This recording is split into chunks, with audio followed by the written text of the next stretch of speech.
Bir kelime olduğu gibi her bir harfle özel, deruni, derin manalar taşır. O yüzdendir ki mesela cem ettiğimiz zaman namazları öğlenle ikindiyi cem edebiliriz. Ya da akşamla yatsıyı cem edebiliriz. Hepsi 5 vakit namazın altını çizmiştir. Zaten namazın böyle kaç vakit olduğunu Kur'an'dan çıkarmaya kalkmak bir defa İslam'ı anlamamak demektir. Efendimiz Aleyhisselatü Vesselam namazın hangi vakitlerde kılınacağını, ne şekilde kılınacağını bize öğretmiş.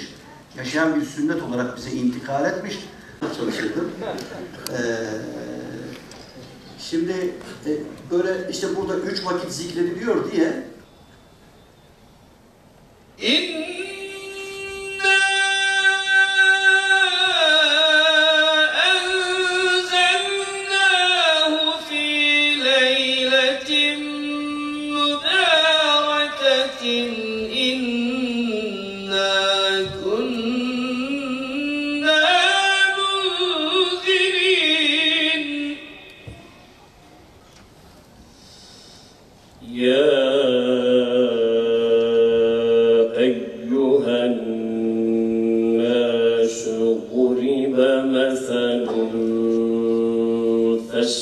فاستمعوا له له مقاليد السماوات والأرض لا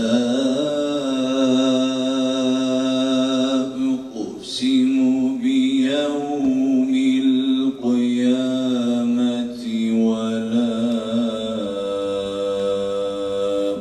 أقسم بالنفس اللوامة فَإِذَا قَرَأْنَاهُ فَاتَّبِعْ قُرْآنَهُ. Senin amel defterin okunurken, yani iddianamen okunurken iyi dinle. Bir itirazın varsa ثُمَّ اِنَّ عَلَيْنَا بَيَانَهُ. Senin itirazın, ben şunu yapmadım ya Rabbi, şunu etmedim ya Rabbi şeklinde bir itiraz olacaksa, senin itirazların da gerekli cevap burada hazır şeklinde bir anlam yüklerler ki surenin bütünlüğü de irtibatlı bir anlamdır.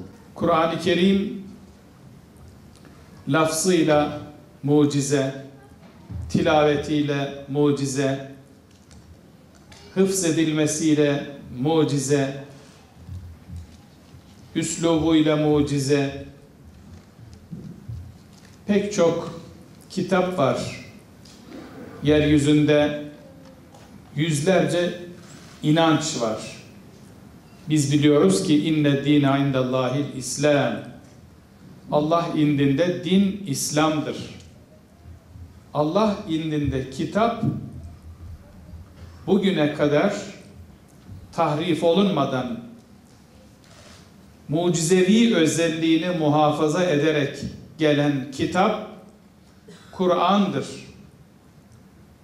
Hz. Musa'ya Tevrat indirilmiştir. Hz. İsa'ya İncil indirilmiştir.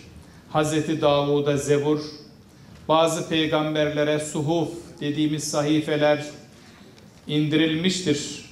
Ancak biliyoruz ki Allah indinde bugün yeryüzünde yegane geçerli kitap Kur'an-ı Kerim'dir. Bu da onun bir mucizevi özelliğinden dolayı olmuştur. Efendimiz Aleyhisselatü Vesselam'a verilen en büyük mucize. Tabii ki bizler onu okuyacağız. Güzel sesli hocalardan dinleyeceğiz. Ama her şeyden önemlisi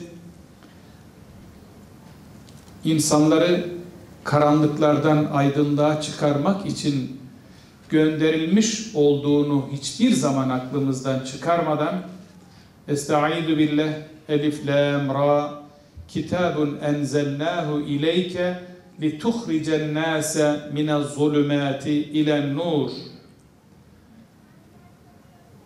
Şunu bil ki bu kitabı sana insanları karanlıklardan aydınlığa çıkarman için gönderdik. Ya Habibim, ey Muhammed aleyhissalatu vesselam. Bu hakikati hem kendimiz hem gençlerimiz, çocuklarımız, bütün insanlık bilmeli. Kim bildirecek? Bizler. O gün insanlık, Kur'an'ın indiği asırlarda insanlık nasıl büyük bir zulümat, karanlıklar içinde ise bugün ondan 5 beter daha cehalet, karanlıklar içerisinde insanlar. Kur'an'ın evrenselliği de burada ortaya çıkmaktadır. Sadece zamanına hitap eden bir kitap değildir Kur'an-ı Kerim. Kıyamete kadar gelecek bütün insanları karanlıklardan aydınlığa çıkarmak için gönderilmiş bir kitaptır. Onun için bugün dünden daha fazla Kur'an'ın aydınlığına ihtiyacımız var. Bugün dünden daha fazla insanlara Kur'an'ı öğretmemiz gerekir. Kur'an'ı insanlara anlatmamız gerekir. İnsanların duruşlarını, yaşayışlarını, davranışlarını, hayatlarını Kur'an'a göre tanzim etmeleri için elimizden gelen gayreti göstermemiz gerekir. Doğrudan doğruya Kur'an'dan alıp ilhamı, asrın idrakine söyletmeliyiz İslam'ı diyen Mehmet Akif esasında bunu kastediyor. Asrın idrakine Kur'an'ı söyletmeliyiz. Elhamdülillahi Rabbil alemin vel akıbetu lil muttaqin ve la udvane illa alel zalimin ve salatu ve selamu ala Resulina Muhammedin ve ala alihi ve ashabihi ecma'in.